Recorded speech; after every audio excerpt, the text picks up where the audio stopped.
So we are fresh off EA Play 2021, and I've got to say, I did not see what was coming for Battlefield 2042. It's a complete rethinking of multiplayer shooters with their portal. And, well, to talk about what we should expect, Christian Grass, the general manager of Ripple Effect Studios in LA, is joining us. Thanks so much for taking some time out just after EA Play.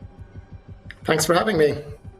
All right, so I think based on what we saw with the first reveal of Battlefield 2042 last month, it kind of felt like we knew what to expect. We're Battlefield fans here on the show. It looked like a bigger Battlefield. I mean, I've used Levolution in a sentence before. This looked way beyond that. But then Battlefield Portal kind of changes everything. Can you tell us what you're doing, or really what we're going to be able to do with Battlefield Portal?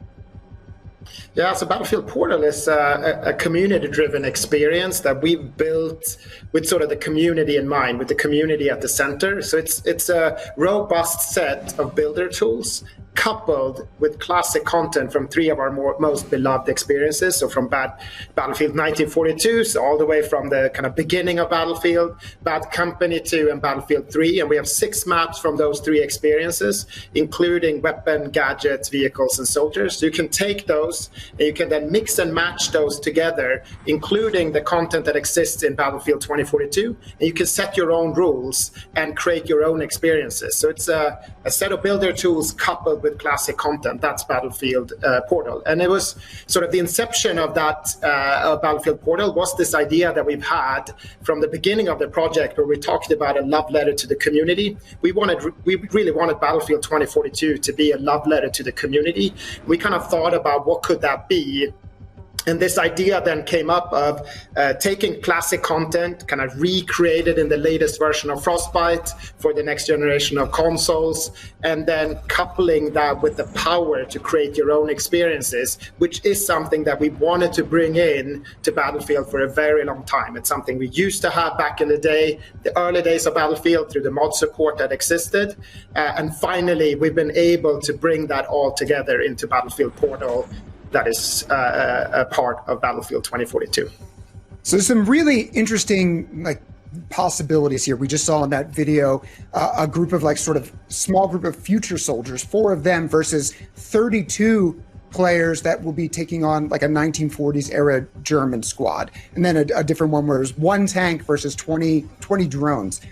This is very interesting. We've seen some 4v1 types of games before, but not ever, 32 versus 4. So how do you balance that out so that everybody's, having a good time?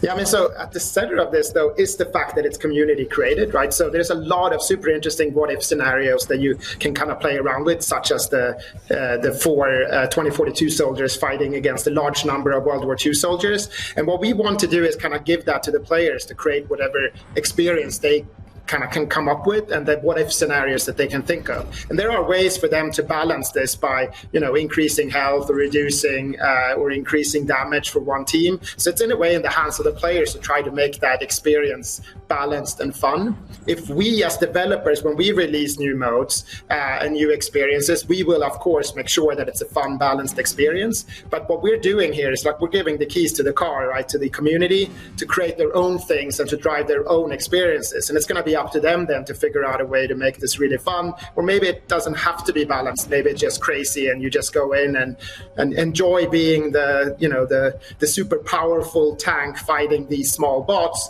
and you just have a fun for a while, you laugh, and then you kind of move on. So it's in the hands of the community. Now, I can only imagine you're going to see some, once you unleash this to the community, you're going to see some interesting combinations and metas and stuff. I bet day one, stuff that you didn't even think about. And that's what's awesome about, handing over the keys to the car to the community, as you said. How do you plan on surfacing the coolest stuff so that lots of people get to play the most interesting stuff you're seeing? Yeah, so what we're going to do is we're going to spotlight community-created experiences. So when you go into the Portal experience and you go to the community experience section, we'll have spotlighted community-created experiences there. And our idea is to kind of rotate that on a very frequent basis, maybe every week. So that's going to be our way of curating the content and giving our community the greatest experiences, the greatest hits of what they're creating themselves. But then there's also going to be a system where the creators themselves are going to have a unique key or code that's associated with their experience that they can then share onto their social media accounts and sort of within their own community to drive people to come and play what they have created. So those are kind of two of the main ways for us to surface that. And then, of course, there's a third option to just look at everything that's been created. And we have a pretty robust tagging system, so you can filter things and find the experience that you want to play, such as, let's say, you're really into hardcore modes, you want to then search on experiences that lack HUD and things like that to find kind of what you're after. But highlighting and spotlighting community experiences is going to be our main way of curating. All right, so if you do something good on the Battlefield portal, you're going to want to make sure you share that out there. Get other people. Be your own best advocate, I guess will be. So I saw an image. I don't know if you can throw that back up there, Larry, but there's a lot to choose from as far as elements to pull together. There it is. 13 maps to choose from, 6 classics, and if we can go back to that first one, there we go. And then the new ones that are going to be in the larger mode that we had seen last month on All Out Warfare. Then also 40 weapons, 30 gadgets, 40 vehicles. I love the vehicles, and you get to rank up everywhere. So there's a lot there. I'm curious, like, how you bring that together. And I think that next image really talks about it. So, like, what is the actual structure? Like, where do you start when you want to start getting into this mode? This looks like programming. This looks like some cool stuff. Yeah, this is a logic scripting system. We call it the logic editor. So this is the way for you to kind of modify the rule sets. And it's really powerful. And our goal here has been to push as much power as we can into this tool so that, like you were saying earlier, that people are going to create things that we couldn't even dream of. It is on a web platform as well, which means that you can create from anywhere. You're not restricted to using a controller, for instance, on the console. And it also makes it very possible for us to kind of work faster on iterating and adding more features and power to it. So that's kind of the logic editor that has a lot of the power to change rules. But then there's also a lot of settings that you can modify. So you can set up, like, oh, I want this mode to be World War II versus 2042. So you just make that a setting, and then you can go in and start shifting things around, such as, hey, I want to remove iron sights because that didn't exist back in the day when Battlefield 1942 shipped, so that shouldn't be available. Or you want to increase the damage of a weapon or increase the move speed of the soldiers. You're going to have all that in sliders and buttons that you can then tweak per team. So that's going to be sort of the simpler way and the fast way of getting some different experiences going. And then you have the more advanced way of doing it through the logic editor. And of course, you can mix and match those two. I would not be surprised if 10 years from now someone says that you're going to be interviewing someone for a job over there at Ripple Effect, and they're going to have gotten their start, programming and messing around with these modes and doing some cool stuff. And that's just, I wish that existed when I was a kid.